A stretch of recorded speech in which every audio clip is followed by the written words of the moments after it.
Welcome to the channel. In this video, we're going to be taking a look at Community Report 37 for Workers and Resources Soviet Republic. This report was issued on the 24th of October 2021, if you're watching this in the future. And this report is very much a wind up of the current update in the beta branch, and the devs actually go as far as to say that they are very close to releasing it into the stable branch. And what I'm going to do is just read what the devs have got to say. It says, "Greetings, dear comrades of the Soviet Republic. It's time to hurry up and bring all your harvesters into the fields before winter hits and your crops decay. For us, it is time to announce that next week we will switch the current beta version into the stable branch, and it means that we will be able to change our focus on something new, and for most of you, that more exciting stuff. But even before that, we are able to make some extra that we added into this update, and we want to share some of these things with you." It says, and of course, we got quite a nice picture of a truck here. And we're just going to read on. At first, let us have a look at the beauty and pride of the Soviet engineering. The T-815. In late Soviet and early post-Soviet eras, these vehicles carried massive amounts of materials in Czechoslovakia, and there was no highways or other important infrastructure being built without using them. That means that this vehicle deserves a special treatment, and unfortunately it was a bit neglected in the past by us. We refreshed its model and added new colour skins, but it is not the end, because we plan to add more variants in the near future, because dumpers were not the only variant in broad use. We know this is not a game changer, as there are already some models with different variants available in the workshop, but it gives a bit of flavour to the game for those who remember the days when we saw these vehicles all over the Republic driving their destinations. Let's have a quick look at the picture. I have to admit, I do really like the detail, and of course we've got the roller in the background which has been added as well. I think that's really cool looking, actually. I think I might be using those in the future. And what we're going to do now is just move down and see we've got 4 pictures here of a rolled roller. In fact, I think it's from 2 different directions here, and it looks like a diesel train here. And besides that, we've added 2 more vehicles, and you may be interested, especially in the roller made in Czechoslovakia. It will be a powerful addition to your construction mechanism because it is level 27, and it is faster to do the job than the American roller, and it's available in more than 10 years earlier than that. We also added a new diesel locomotive, T678, nicknamed Pomegranate, or Orange in English, which is available from 1961 to 1967 and gives you an opportunity to get a strong and cheap engine to carry your wagons in the early game. That looks very interesting, but probably more interesting is actually the roller here, because I must admit the vanilla roller does seem a bit weak, and it does hang around for a very long time. So having a different option that may be faster and more powerful, it would be a very useful addition to the game.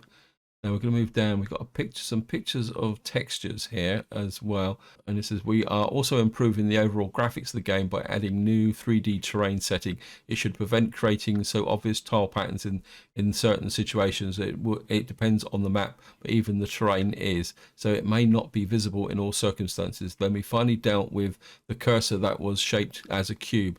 It was not the favorite feature among players. Lots of people did not like it, but now we do not have that cube shape anymore. We changed it into a circle and made it much smaller. If you zoom in, it would be bigger, but it's not as big as the cube used to be.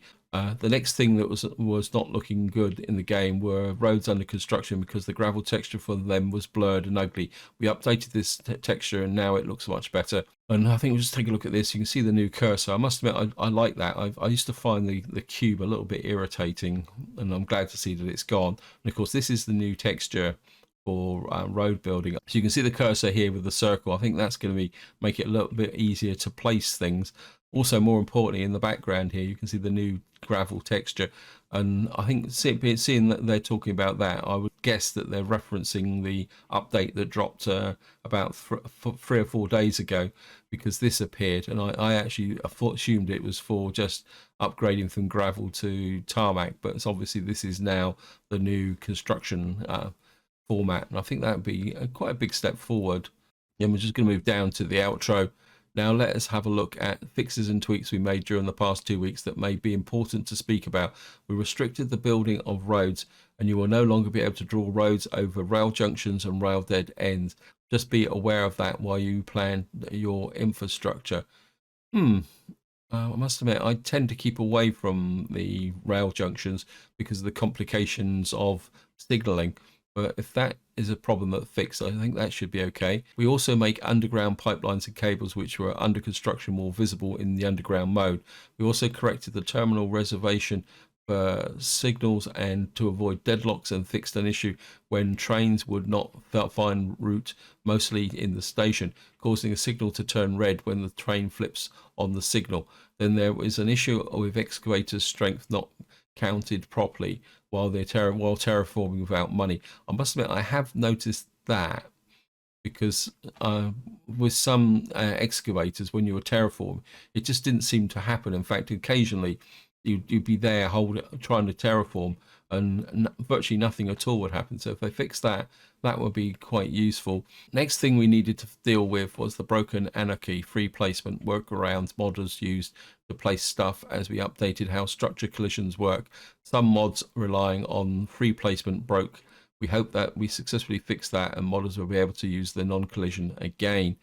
Yeah, I must admit, I have mixed feelings about not using non-collision because you can actually overlap back buildings, but I'm not going to complain. I mean, it's just what it is, what it is. And it says, as you can see, there were not many critical issues during the past weeks, and we can stick to the roadmap, and we do not and do our last steps before we switch to the public test into stable, which, as I've said, they've already mentioned they plan on doing in next week, which I would assume would be the first week in November.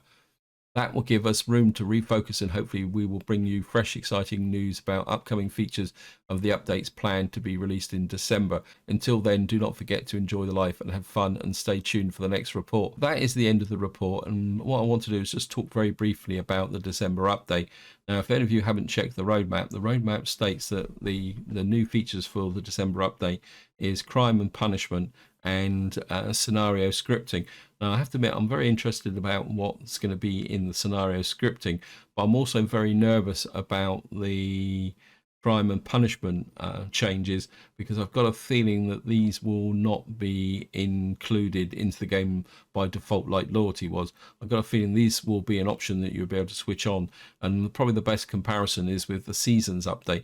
So that it will be a potential save game breaker, not from the point of view of the fact that you won't be able to play, it's just the fact that you won't be able to get the new features into your current save. But don't quote me on that, I've got no inside information. So this is where I'm going to leave it. I hope you enjoyed the video, and until next time, whatever you do, enjoy your gaming.